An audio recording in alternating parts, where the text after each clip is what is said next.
अर्जुन ने, क्योंकि अपनी बहन से शादी हिंदू धर्म में भाई बहन का रिश्ता बहुत पवित्र माना जाता है और इनकी कभी आपस में शादी नहीं होती, लेकिन महाभारत में अर्जुन ने अपनी बहन से शादी की थी और इससे जुड़ी कहानी बहुत कम लोगों को पता है। महाभारत के अनुसार सुभद्रा श्री कृष्ण की बहन थी और अर्जुन उनकी बुआ कुंती के पुत्र थे। ऐसे में अर्जुन और सुभद्रा रिश्ते में फूफेरे और ममेरे भाई बहन हुए। शूद्र के रूप और बुद्धि की तारीफ सुनकर अर्जुन को सुभद्रा से प्रेम हो गया। अर्जुन ने सुभद्रा के सामने विवाह का प्रस्ताव रखने की सोची, तब भगवान श्री कृष्ण ने अर्जुन को बताया कि सुभद्रा वासुदेव और रोहिणी की संतान है, इसलिए वह उनकी सगी बहन नहीं है। द्रौपदी से ज्यादा सुभद्रा से क्यों प्यार करते थे अर्जुन? महाभारत में अर्जुन की 4 पत्नियों का जिक्र मिलता है, द्रौपदी, उलूपी, चित्रागंदा और सुभद्रा। चारों पत्नियों में से अर्जुन अपनी 2 पत्नियों द्रौपदी और सुभद्रा के साथ रहे। सुभद्रा कृष्ण की बहन थी। भगवान श्री कृष्ण ने अर्जुन के सारथी की भूमिका निभाई थी। जब अर्जुन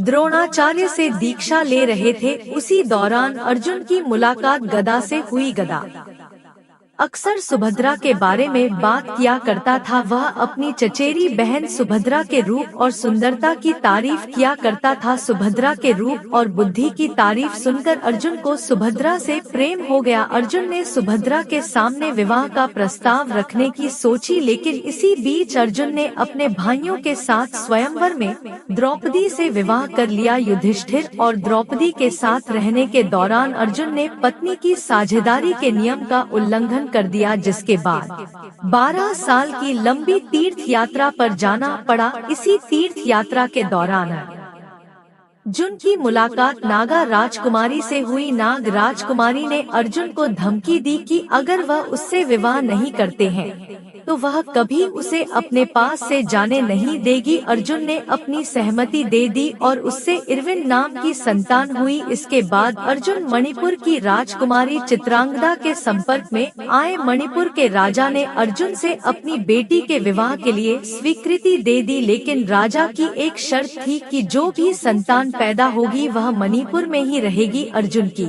पत्नी और पुत्र बाबरू बहाना दोनों मणिपुर में ही रहे, जबकि अर्जुन ने अपनी यात्रा जारी रखी। अर्जुन द्वारका पहुँचे, जहां श्री कृष्ण से मुलाकात होनी थी। अर्जुन को अपने वर्षों पुराने प्रेम सुभद्रा को भी ढूंढने की इच्छा थी। अर्जुन ने यति का रूप धारण किया और द्वारका पहुंच गए। हालांकि किसी ने अर्जुन को नहीं पहचाना, लेकिन श्री कृष्ण को एहसास हो गया कि अर्जुन पहुंच गए हैं।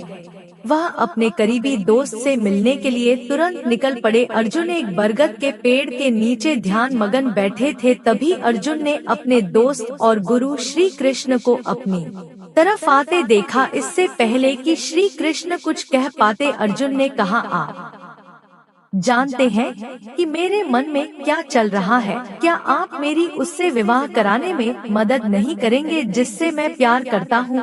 श्री कृष्ण को पता था कि अर्जुन और सुभद्रा के विवाह में सबसे बड़ी बाधा सौतेले भाई बलराम बनेंगे। कौरवों के साथ अपनी दोस्ती को देखते हुए बलराम चाहते थे कि सुभद्रा का विवाह दुर्योधन के साथ हो। श्री कृष्ण ने अर्जुन से कहा, मैं तुम्हारी मुलाकात सुभद्रा से करवाता हूँ।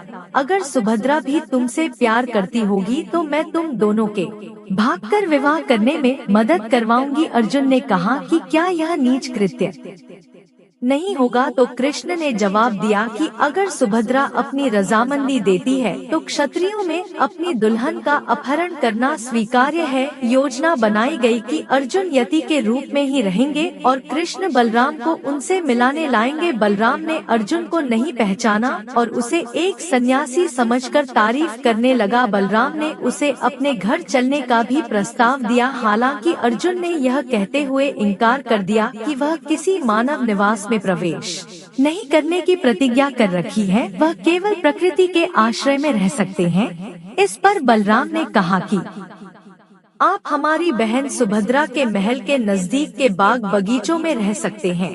इस पर अर्जुन ने तुरंत हामी भर दी और सुभद्रा के बगीचे के एक पेड़ के नीचे अर्जुन रहने पहुंच गए। सुभद्रा ने पांडवों की बहादुरी के बारे में कई कहानियां सुन रखी थी। उसने अर्जुन की धर्म विद्या की चर्चा भी सुनी थी। वह अर्जुन से मिलने के लिए बेताब थी। जब सुभद्रा को पता चला कि एक साधु उसकी बगिया में आया है तो वह उनसे मिलने पहुंच गई। सुभद्रा ने सबसे पहले पांडवों के साम्राज्य इंद्रप्रस्थ के बारे में पूछा। इसके बाद अर्जुन के बारे में सीधे पूछा। सुभद्रा ने साधु से कहा कि मैंने सुना है कि अर्जुन बहुत वीर और गुणवान है, क्या आप मुझे उनके बारे में और बताएंगे? अर्जुन अपनी तारीफ सुनकर थोड़ा शर्मा गए, लेकिन फिर उन्होंने सारी युद्धों और उसमें पांडवों की जीत के बारे में सुभद्रा को बताया। एक दिन सुभद्रा ने साधु से पूछा कि क्या आप मेरा मन पढ़ सकते हैं?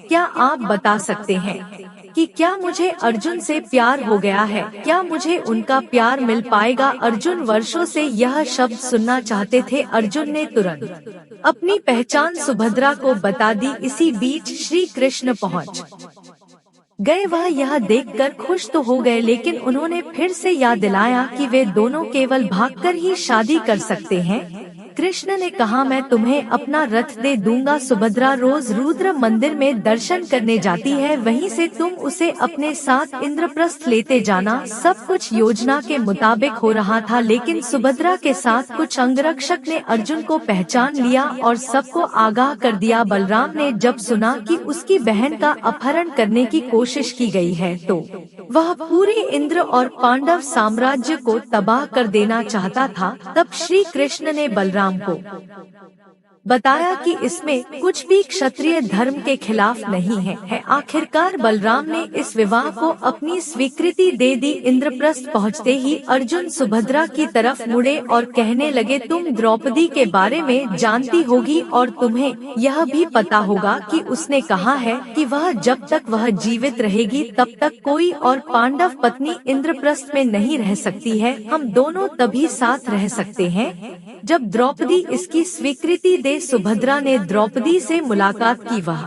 साधारण वस्त्रों में पहुंची और कहा, मैं सुभद्रा हूँ, मैं एक ग्वालन और कृष्ण की सौतेली बहन हूँ। द्रौपदी के मन में श्री कृष्ण के लिए बहुत श्रद्धा थी। द्रौपदी ने सुभद्रा को तुरंत गले लगा लिया। कुछ दिनों बाद जब दोनों के बीच अच्छी दोस्ती हो गई तो सुभद्रा ने अर्जुन के प्रति अपने प्रेम को जाहिर कर दिया। यह सुनकर द्रौपदी स्तब्ध रह गई, लेकिन द्रौपदी ने महसूस किया कि अर्जुन की खुशी सुभद्रा के साथ रहने में है। इसके बाद द्रौपदी ने अर्जुन और सुभद्रा को अपना आशीर्वाद दिया और दोनों साथ रहने लगे। जय श्री कृष्ण। दोस्तों, आपको यह जानकारी कैसी लगी कृपया कमेंट करके जरूर बताएं।